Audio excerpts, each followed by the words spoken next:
This is Sid Okaiba, and thanks for listening to It's Recording Time Media, the most pathetic show you could listen to. You really should be listening to something I do, like KaibaCorp.com.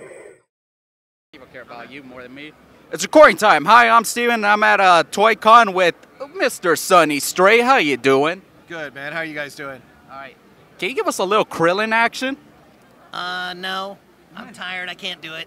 Yeah, anyway, thank you. Anyway, Sonny, since we're at a toy convention, are there any rare Dragon Ball Z collectibles that you own?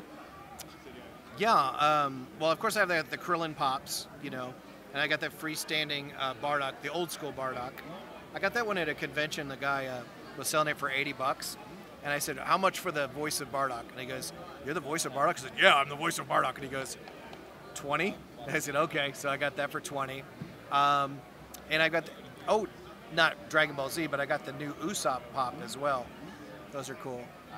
Are you ever blown away with how some of these pops are actually going for more than $300? Like I saw some of them that are like, man, how can anyone afford those? Well, at least it's a cool fad. I mean, the toy itself is a cool toy.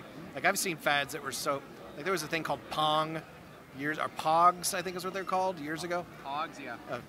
Waste of time. It's just goofy little things. So these are these little cool design toys, So I dig it. I can see why they like it. Plus, they're so chibi. And of course, Sonny, we just had the new Dragonball Super Broly movie. How do you feel like you guys having the big premiere at the Chinese theater in Hollywood? I loved it a lot. I mean, I played Bardock, and I got to play Bardock in the Bardock movie, but this is a different kind of Bardock. But also just being in the Grauman's Chinese Theater, although it's not called that now, but to me, that's what it was. I mean, that's where I'd seen all these Hollywood guys do their walk of fame on the red carpet, and I was just like, oh, man, that's something that will never happen to me, especially as a voice actor. So to be actually doing it was pretty incredible. And also, how did it feel voicing Bardock again, but sort of a different interpretation of him because they made changes to the origin story? It's a kinder, gentler Bardock. I loved it. I mean, in the video games, over and over all the years, he said, I'm going to change the future. Well, looks like he did. He changed the future. He finally got the life that he fantasized about at the end of the first Bardock movie, which is kind of cool. And of course, this year is the 10-year anniversary of a particular movie that you hate, Dragonball Evolution, which I've actually never seen it. Well, that makes two of us. I shouldn't hate on a movie I've never seen, but as soon as I saw Goku walking around a high school, I was like, you guys don't know what you're doing. And I've seen scenes since then on YouTube, and I was like, this is terrible. Yeah. Yeah, it's very unanimous amongst fans. And of course, this year we've gotten more live-action anime, like Detective Pikachu and that one Battle Angel coming out. I forgot the name. It's do you think that more anime should be adapted live-action or not? No. Yes, I think a lot of us agree on that. Well, I'll tell you why.